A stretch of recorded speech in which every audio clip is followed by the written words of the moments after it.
오늘 이 시간에는 절망을 버리고 산 소망을 품어라 라는 제목으로 하나님의 말씀을 전하도록 하겠습니다. 사람이 살아가면서 가장 견디기 힘든 고통이 있다면 무엇이라고 생각하십니까?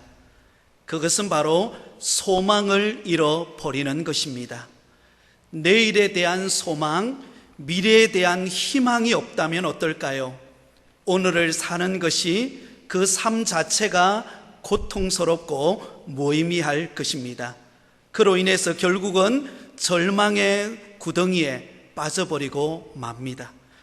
그래서 덴마크의 실존주의 철학자였던 키에르 케고르는 이 절망에 관하여 이런 말을 했습니다. 죽음에 이르는 병이다. 그러므로 여러분, 우리에게 끊임없이 찾아오는 이 절망을 이길 수 있는 길은 무엇이겠습니까? 소망을 되찾는 것입니다. 소망을 회복할 때 우리는 절망을 이기고 승리하는 인생이 될 줄 믿습니다. 오늘 우리가 읽었던 이 본문의 말씀은 베드로전서의 말씀입니다. 사도 베드로가 그 당시 소아시아 여러 지역으로 흩어져 있는 교회들에게 보낸 소망의 편지입니다. 오늘 본문이 시작되어지고 있는 3절을 보면 이렇게 시작합니다. 우리 주 예수 그리스도의 아버지 하나님을 찬송하리로다. 여러분, 이 말씀 속에서 여러분들은 어떤 분위기를 느낄 수 있습니까? 소망의 편지답게 매우 밝은 분위기로 찬송하면서 시작하고 있는 것을 볼 수가 있습니다. 하지만 그 당시 상황을 우리가 조금만 이해한다면 지금 밝은 분위기 속에서 찬송할 수 있는 상황이 전혀 아니라는 것을 우리는 발견하게 됩니다. 그 당시 상황이 어떠했을까요? 극심한 박해로 인하여서 성도들이 환난과 시련을 겪고 있었습니다. 그 당시 역사적으로 살펴보면 주후 64년에 로마의 황제였던 네로 황제가 자신의 야망을 채우기 위해 로마 시내에다가 시내를 불태우고 그 책임을, 그 누명을 바로 그리스도인들에게 뒤집어 씌웠습니다. 그로 인해서 예수 믿는 그리스도인들은 영문도 모른 채 모진 박해를 당하게 되었습니다. 그들은 강제로 붙잡혀서 감옥에 잡혀 들어가기도 했고, 로마의 원형 경기장에 끌려나가서 수많은 관중들 앞에서 사자의 밥이 되기도 했습니다. 그래서 핍박당하던 로마 그리스도인들은 결국 그 로마에 머물 수가 없어서 당시 소아시아 여러 지역으로 흩어지게 되었고, 심지어 그들이 거할 곳이 없어서 바위 틈에 토굴 속에 피신하면서 그들은 믿음을 지키기 위해 가난과 궁핍을 마다하지 않고 그 믿음을 지키며 어려운 환경을 딛고 나아가고 있었습니다. 그들의 현실이란 너무나 힘들고 절망적인 환경이었습니다. 이러한 소식을 들었던 사도 베드로가 소아시아 여러 지역에 흩어진 그 성도들에게 소망의 편지로 기록하고 있는 본문이 바로 베드로전서의 말씀입니다. 베드로 사도는 이 베드로전서의 말씀을 통해서 가장 힘주어서 강조하고 있는 말이 무엇입니까? 바로 소망이라는 말이었습니다. 어떤 환난과 핍박 속에서도 결코 소망을 잃어버리지 말 것을 강조하고 있습니다. 가장 많이 있었고 가장 중심되어지는 주제가 바로 소망이었습니다. 근데 여러분, 오늘 본문 3절 말씀을 다시 한 번 더 주목해서 보시면 이 소망도 그냥 보통 소망이 아닙니다. 어떤 소망이라고 기록이 되어 있습니까? 한번 따라하겠습니다. 산소망. 산소망이라고 기록이 되어 있습니다. 산소망이라는 말은 살아있는 소망이라고 말할 수 있습니다. 여러분, 세상 사람들 누구나 다 소망을 가지고 살아갑니다. 자신이 추구하는 어떤 이익과 권력과 명예와 부귀를 쟁취하기 위한 소망을 가지고 있습니다. 그러나 오늘 본문이 말하고 있는 이 산 소망은 세상 사람들이 말하고 있는 이기적인 욕심에 따른 일시적인 쾌락적인 소망이 아닙니다. 죽은 소망을 말하는 것이 아닙니다. 오늘 본문 속에서 말하고 있는 이 산 소망은 어떤 것인가 하면 하나님께서 약속하신 말씀에 근거해서 우리 삶에 행하시는 일들에 대한 기대와 바람을 말합니다. 여러분, 매우 중요한 말씀이기 때문에 다시 한 번 더 반복해서 말씀을 드리겠습니다. 산 소망이란 무엇입니까? 하나님께서 약속하신 말씀에 근거해서, 어디에 근거한다고요? 하나님의 말씀에 근거해서 하나님이 우리 삶 가운데 행하시는 일을 기대하고 바라보는 소망을 말합니다. 그러므로 산 소망은 오직 하나님께로부터 우리에게 주어지는 것이기 때문에 기독교에만 있는 소망이 바로 산 소망이라고 말할 수 있습니다. 세상이 여러분 줄 수도 없습니다. 세상이 아무리 갖고 싶다고 해도 가질 수 없는 것이 무엇입니까? 산 소망, 신령한 영적인 소망을 말하고 있습니다. 이 놀라운 영적인 산 소망을 우리 하나님께서 저와 여러분에게 주신 줄 믿으실 수 있기를 바랍니다. 자, 그렇다면 여러분, 오늘 우리가 이 세상을 살아가면서 끊임없이 절망이 찾아오고 끊임없이 환경의 어려움으로 인하여 낙심이 찾아오고 좌절이 찾아오는 우리의 삶 속에서 어떻게 하면 절망을 버리고 산 소망을 품고 살아갈 수 있을까요? 하나님께서 우리에게 주신 산 소망은 과연 무엇일까요? 그 첫 번째는 주님께서 우리를 거듭나게 하셨다라는 산 소망입니다. 한번 따라하겠습니다. 우리를 거듭나게 하셨습니다. 자, 오늘 본문 3절은 이렇게 말합니다. 우리 3절을 같이 읽겠습니다. 우리 주 예수 그리스도의 아버지 하나님을 찬송하리로다. 그의 많으신 긍휼대로 예수 그리스도를 죽은 자 가운데서 부활하게 하심으로 말미암아 우리를 거듭나게 하사 산 소망이 있게 하시며, 베드로 사도는 가장 먼저 지금 어려운 환경 속에서 집도 잃어버리고 정말로 어떤 경제적인 활력을 가질 수 있는 그런 형편이 되지 못하여 토굴 속에서 빈궁한 삶을 살고 있는 그 흩어진 소아시아 여러 지역으로 흩어진 그리스도인들에게 우리에게는 산 소망이 있는데 그 산 소망이 무엇인가? 우리를 거듭나게 하신 산 소망이 우리에게 있다라고 말씀하고 있습니다. 여러분, 여기서 거듭난다라는 이 말은 시간적으로 장소적인 의미를 동시적으로 포함하고 있습니다. 시간적으로는 새롭게 태어난다라는 뜻입니다. 그리고 장소적으로는 위로부터 하나님께로부터 났다라는 것입니다. 그러므로 거듭난다라는 말은 위로부터 하나님께로부터 다시 태어나는 것을 일컬어서 거듭난다라고 말합니다. 이것을 신학적인 용어로는 중생을 얻었다, 영생을 얻었다 이렇게 표현합니다. 사랑하는 성도 여러분, 오늘 이 자리에서 예배드리는 저와 여러분은 우리 하나님께로부터 새롭게 태어나서 거듭난 영생을 얻은 하나님의 택한 자녀임을 믿으실 수 있기를 바랍니다. 여러분, 거듭난다라고 하는 이 말씀과 관련해서 우리에게 떠오르는 성경의 한 인물이 있습니다. 그가 바로 니고데모입니다. 이 니고데모는 그 당시 유대인의 관원이었습니다. 굉장히 높은 위치에 있었던 사람이었습니다. 그가 예수님에게 찾아와서 이렇게 질문합니다. 선생님, 우리가 당신이 하나님께로 온 선생님인 줄을 압니다.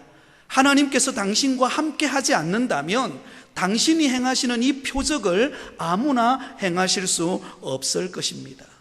그때 예수님께서 그에게 놀라운 말씀을 하십니다. 요한복음 3장 3절에 진실로 진실로 내게 이르노니 사람이 거듭나지 아니하면 하나님의 나라를 볼 수 없느니라. 거듭나야만, 하나님께로부터 다시 태어나야만 하나님의 나라에 들어갈 수 있다라고 그에게 말씀했습니다. 그러자 니고데모는 그것을 잘 이해하지를 못했습니다. 그래서 예수님에게 다시 되묻습니다. 아니, 다 자란 사람이 어떻게 다시 태어날 수 있습니까? 다시 어머니 뱃속으로 들어가야만 합니까? 라고 묻습니다. 그러자 예수님께서 하시는 말씀이, 거듭나는 것은 사람의 노력이나 의로 되어지는 것이 아니라 하나님의 능력으로, 하나님의 은혜로 바로 거듭날 수 있다라고 말씀하고 있습니다. 사랑하는 성도 여러분, 저와 여러분에게 산 소망이 있는 이유가 무엇입니까? 저와 여러분이 거듭난 하나님의 백성이 되었기 때문입니다. 영생을 얻은 하나님의 택한 자녀가 되었기에 우리는 죽은 소망을 가지고 살아가는 사람이 아니라 살아있는 소망을 가지고 오늘도 이 세상을 살아가고 있다라고 하는 자부심을 가질 수 있기를 바랍니다. 본래 여러분, 우리 인간은 죄로 말미암아 절망적인 상태에 태어났습니다.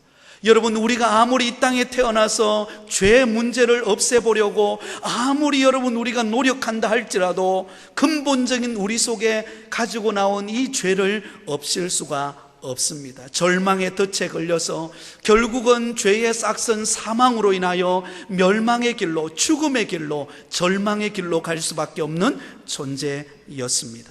그런 우리들을 하나님께서 예수 그리스도로 말미암아 우리를 거듭나게 하사 영원한 생명, 천국을 소유하는 하나님의 백성으로 선택해 주신 것, 이 모든 것이 하나님의 은혜인 줄 믿습니다.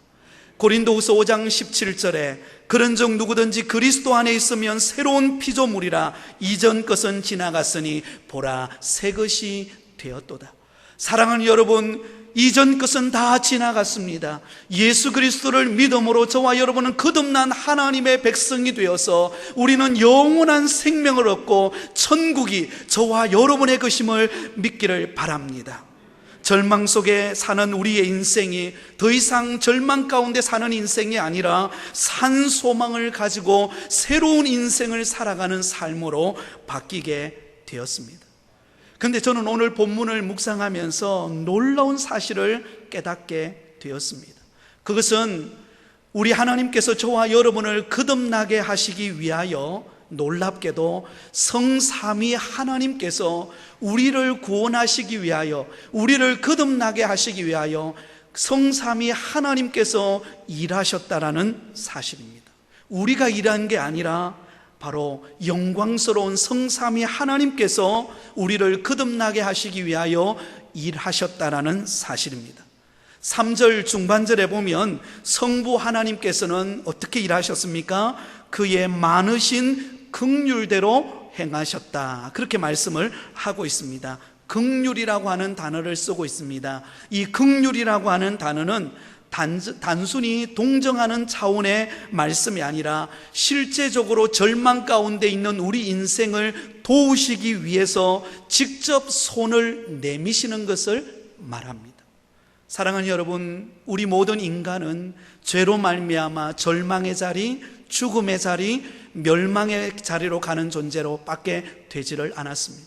그런데 성부 하나님께서 멸망의 길로 가는 저와 여러분을 긍휼히 여기심으로, 하나님께서 은혜의 손을 내밀어 주심으로 저와 여러분이 거듭날 수가 있었습니다. 그 길이 무엇입니까? 성자 예수님을 이 땅에 보내주신 일입니다.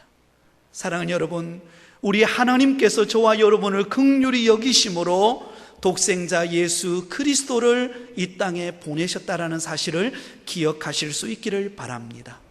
또한 여러분, 성자 예수님은 어떻게 일하셨습니까? 바로 죽은 자 가운데서 부활하심으로, 예수님께서 저와 여러분이 담당해야 하는 모든 죽음의 저주의 사슬, 우리가 감당해야 되는 절망적인 모든 죽음의 조롱의 그 모든 죽음의 사슬을 예수님이 친히 십자가에 못 박히시고 죽으신 지 사흘 만에 부활하심으로 말미암아 우리에게 영원한 생명, 거듭나는 은혜를 허락해 주신 것입니다. 예수님이 우리를 대신하여 죽으심으로 우리가 영생을 얻게 되었다라는 사실입니다. 또한 여러분, 성령 하나님은 어떻게 일하셨습니까? 요한복음 3장 5절에 사람이 물과 성령으로 나지 아니하면 하나님의 나라에 들어갈 수 없느니라. 여러분, 성령님께서 저와 여러분을 부르시지 않으셨다면 우리가 거듭날 수 없다는 것입니다. 여러분, 이 세상에는요, 잘난 사람도 많습니다. 물질적으로 부유한 사람도 많고요, 많이 배운 사람도 많고요, 여러 가지 스펙을 가진 사람도 많습니다. 그러나 하나님은 그런 사람들을 선택하지 아니하시고, 세상에 볼 때에 그렇게 화려하지 않지만, 세상적으로 볼 때는 그렇게 뛰어나지 않지만, 그러나 성령님께서 저와 여러분을 선택하여 때가 되어 불러주심으로 몸된 교회에 나와서 예수님을 믿고 거듭나는 은혜를 입게 되어진 줄 믿습니다. 그러면 여러분, 우리가 거듭난 것은요, 전적인 하나님의 은혜라고 밖에 말할 수 없습니다. 우리가 잘났기 때문도 아니고, 우리가 많이 배웠기 때문도 아니고, 우리가 뭔가 다른 사람보다도 뛰어난 것이 있어서가 아니라 성삼위 하나님께서 우리를 긍휼히 여기시고 우리를 대신하여 십자가에 못 박히시고 저와 여러분을 있는 모습 그대로 부르사 예수 믿고 거듭나게 해주신 하나님의 전적인 은혜로 영생을 얻게 되어진 저와 여러분임을 기억하실 수 있기를 바랍니다. 저는 이 말씀을 묵상할 때마다 얼마나 은혜가 되는지 몰라요. 저도 제 개인적으로 볼 때는 저도 시골 출신이고 뭐 화려한 가정이 아니고 믿지 않는 그런 가정에서 사남 이녀 중에 다섯째로 태어나서 그냥 그렇게 살아갈 수밖에 없는 그런 초라한 존재였던 저를 우리 하나님께서 나를 긍휼히 여기시고 예수님이 나를 구원하시기 위하여 십자가에 못 박히시고 그리고 성령님께서 그 시골떡이에 지나지 않는 저를 불러서 예수 믿고 오늘 이 자리에서 여러분에게 말씀을 전하게 하신 분이 우리 하나님이신 줄 믿습니다. 사랑하는 여러분, 하나님의 은혜예요. 하나님의 은혜입니다. 하나님의 은혜입니다. 여러분, 우리가 거듭나서 영생을 얻게 되어진 것이 얼마나 값진 일인지 모릅니다. 여러분, 때로는 우리는 세상 사람들을 부러워합니다. 많이 가진 사람을 부러워하고요, 잘 나가는 사람을 부러워하고요, 사업적으로 막 성공한 사람을 부러워합니다. 내가 내 자신을 볼 때는 너무나 초라하고 아무것도 가지고 있지 않는 것 같고 정말로 화려하지 않는 내 인생을 보며 때로는 절망하고 낙심하고 불안해할 때가 있습니다. 그러나 여러분, 우리를 선택하여 거듭나게 하시기 위하여 성삼위 하나님께서 일하셨다는 것입니다. 그분이 나를 긍휼히 여기시고 나를 대신하여 십자가에 못 박히시고 오늘도 저와 여러분의 이름을 한 사람 한 사람 부르면서 사랑하는 아들아, 사랑하는 딸아, 내가 너를 사랑한다. 나는 너를 영원히 선택했어. 여러분, 나를 거듭나게 해주신 이 놀라운 은혜가 우리에게 산 소망임을 믿으실 수 있기를 바랍니다. 두 번째로 주님께서 우리에게 주신 산 소망은 무엇입니까? 우리에게 영원한 기업을 주신다라는 산 소망입니다. 한번 따라하겠습니다. 우리에게 영원한 기업을 주십니다. 자, 우리 4절 말씀을 같이 읽겠습니다. 썩지 않고 더럽지 않고 쇠하지 아니하는 유업을 있게 하시나니 곧 너희를 위하여 하늘에 간직하신 것이라. 자, 여러분, 여기 보면 주목할 말씀이 유업을 있게 한다라는 말씀입니다. 유업을 있게 한다라는 말은 저와 여러분이 하나님의 나라 상속자가 되었다라는 말입니다. 우리를 하나님의 나라 후사로 삼으셨다라는 뜻입니다. 갈라디아서 4장 7절에 그러므로 내가 이후로는 종이 아니요 아들이니 아들이면 하나님으로 말미암아 유업을 받을 자니라. 사랑하는 여러분, 저와 여러분을 거듭나게 해서 선택하신 하나님은 이제부터 저와 여러분을 하나님의 아들로, 하나님의 딸로 선택하여 부르셨습니다. 더 이상 여러분, 우리는 종이 아닙니다.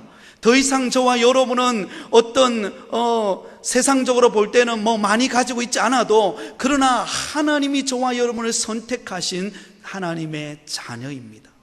하나님의 자녀가 되었다라는 것은 하나님께서 우리에게 주실 기업이 있다라는 뜻입니다. 우리를 상속자로 삼으시고 우리에게 주실 영원한 기업이 있다라는 것을 말씀해 주고 있습니다. 사랑하는 여러분, 우리에게 산소망이 있는 이유가 무엇입니까? 저와 여러분은 하늘나라 상속자, 장차 주님께서 우리에게 주실 영원한 기업이 있다라는 사실입니다. 여러분, 요즘 우리나라 경기가 얼마나 어렵습니까? 특별히 코로나 사태로 인하여서 점점 경기는 침체되어지고, 정말 제가 사업하시는 분들을 만나보니까는요, 예전에도 많이 힘들었는데 지금은 정말 피부로 느낄 만큼 굉장히 힘든 시기를 지금 보내고 있다라고 하는 이야기를 들었습니다. 정말 열심히 일해도 그냥 본전 정도 하는 그런 상황이 있는 경우들이 너무나 많다라는 이야기를 들었습니다. 여러분, 자고 일어나면 뉴스를 보세요. 여러분, 기업들이 도산한다라는 소식, 부도의 소식, 생활고를 비관해서 어떤 사람은 자기 자신의 인생을 포기해버렸다라는 소식을 우리는 너무나도 많이 듣습니다. 그러다 보니까는요, 그 기업이 어려우니까 이 젊은 청년들이 취업하고 싶어도 취업할 수 있는 그런 환경과 여건이 마련되어지지 않으니까 너무나 어려운 거예요. 예전에는 여러분, 이 알바를 해도 있잖아요. 알바를 해도 일주일치 하는, 그렇게 그 시간적으로 볼 때도 굉장히 긴 시간을 알바를 했는데 요즘에는 잘게 잘라서 알바를 시킨다고 그래요. 그런 시기에 우리는 살아가고 있습니다. 절망적인 그런 시대를 우리는 살아가고 있습니다.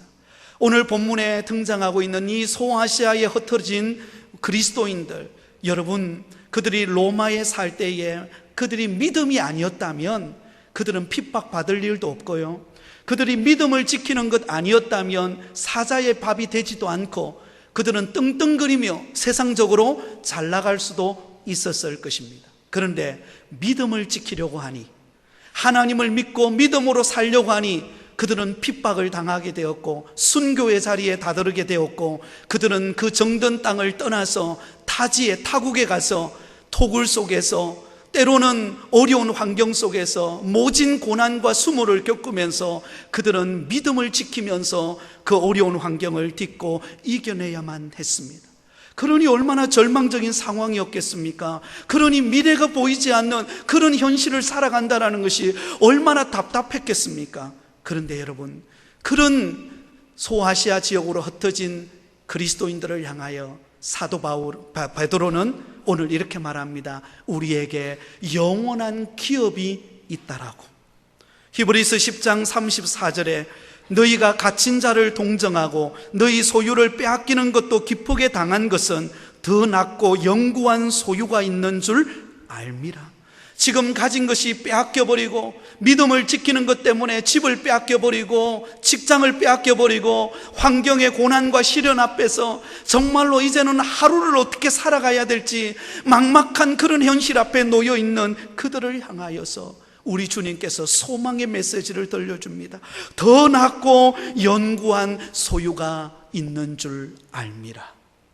사랑하는 여러분, 우리 이 땅에서는 때로는 좀 초라하고 믿음 지키는 것 때문에 직장에서 때로는 왕따를 당하기도 하고, 때로는 여러분 환경의 고난을 겪는, 시련을 겪는 어려움이 있다 할지라도, 그러나 분명한 사실은 영원한 하나님의 나라에 가면, 우리가 장차 들어가서 영원히 살 그 하나님의 나라에 가면 저와 여러분이 하나님의 나라의 상속자가 되어서 하나님께서 우리에게 합당한 기업을 주실 줄 믿으시기를 바랍니다. 하나님께서 우리에게 주시는 기업은 어떤 특징을 가지고 있습니까? 절대로 썩지 않는다라고 말합니다. 왜냐하면 영원한 기업이기 때문입니다. 여러분, 이 땅에서는 여러분 우리가 사업을 하다 보면은요, 잘 될 때도 있지만 때로는 잘 안 될 때도 있습니다. 또 잘 안 되다가 또 어떤 기회가 와서 잘 되기도 합니다. 여러분, 우리 자녀들을 키우다 보면 어떨 때는 좋은 소식이 있을 때가 있는가 하면 어떤 때는 예상치 못했던 슬픈 소식을 듣기도 합니다. 그러나 여러분, 하나님이 우리에게 주시는 영원한 기업은요, 썩지 않고 더럽히지 않고 쇠하지 않는 영원한 기업입니다.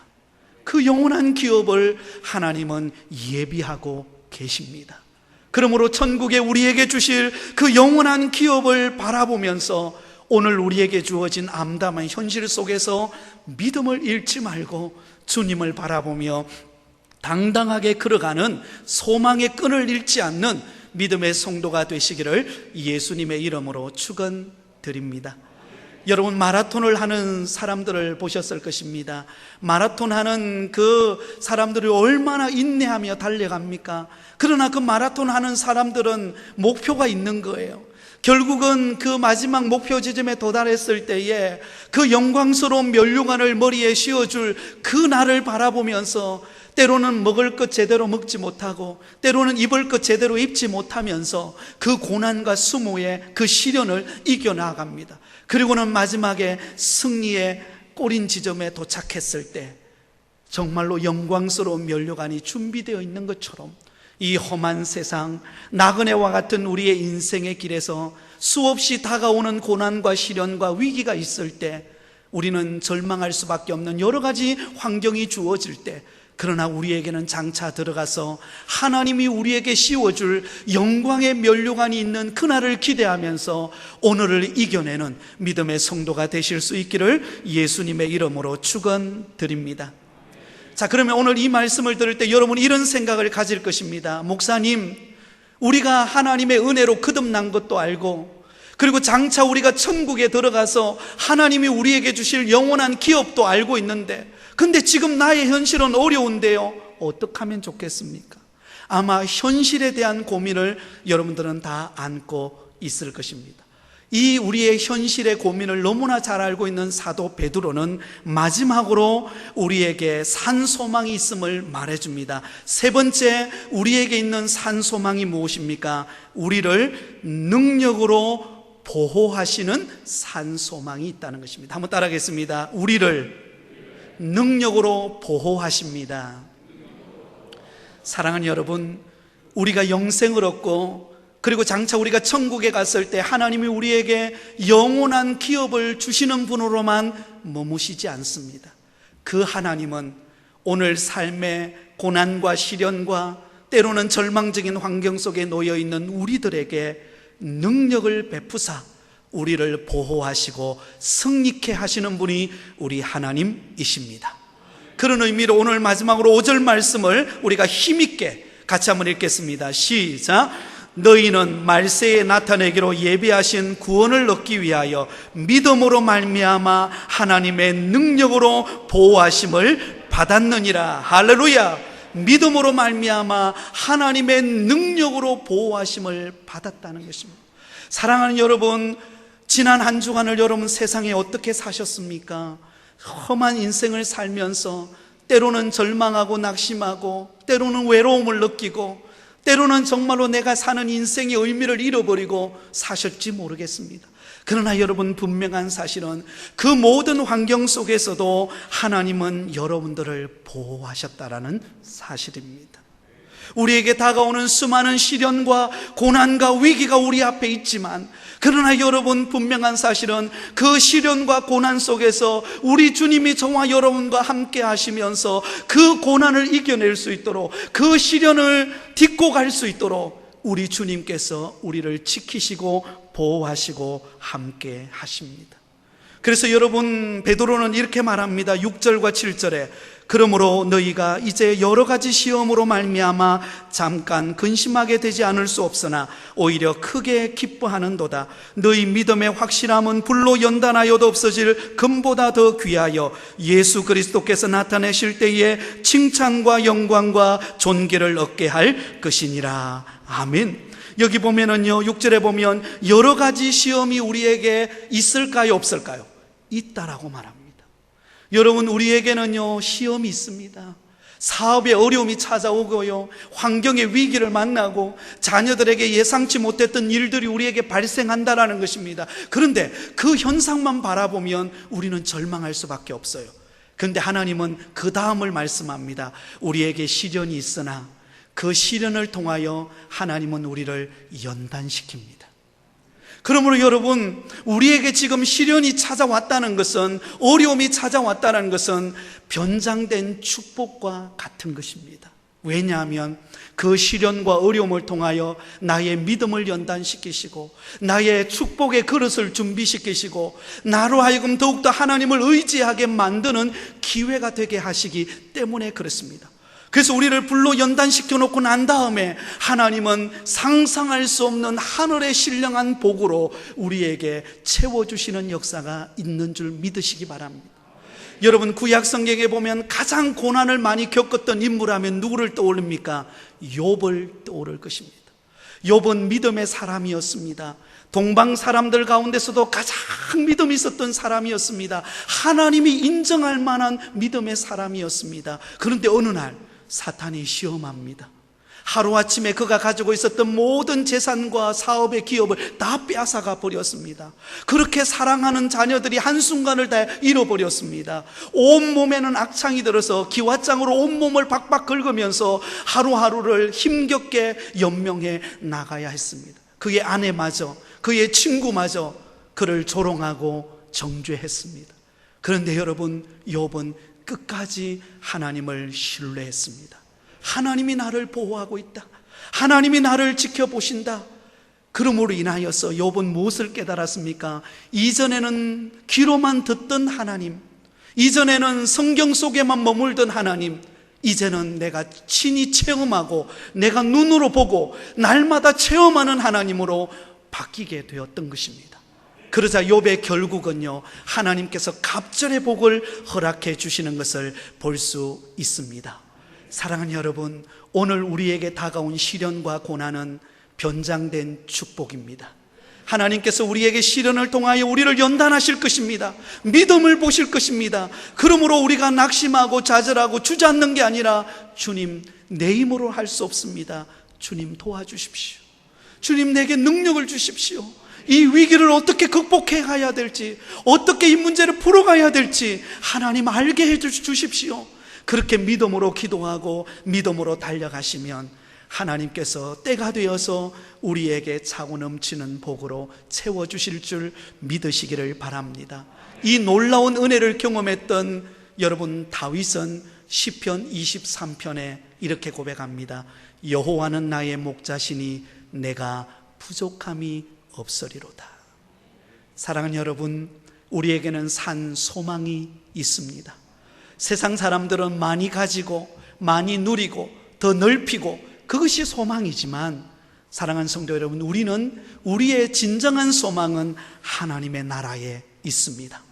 영원한 기업이 우리에게 준비되어 있고 저와 여러분 그곳에 거듭나서 영생을 얻어서 들어가게 될 것입니다. 그러기까지 우리에게 찾아오는 수많은 시련과 위기가 있지만 날마다 우리를 보호하시고 능력으로 우리의 삶 속에 역사하시는 그 하나님을 날마다 만나면서 날마다 체험하면서 주님과 함께 기쁨으로 신앙생활해 나아가는 저와 여러분이 되시기를 예수님의 이름으로 축원드립니다.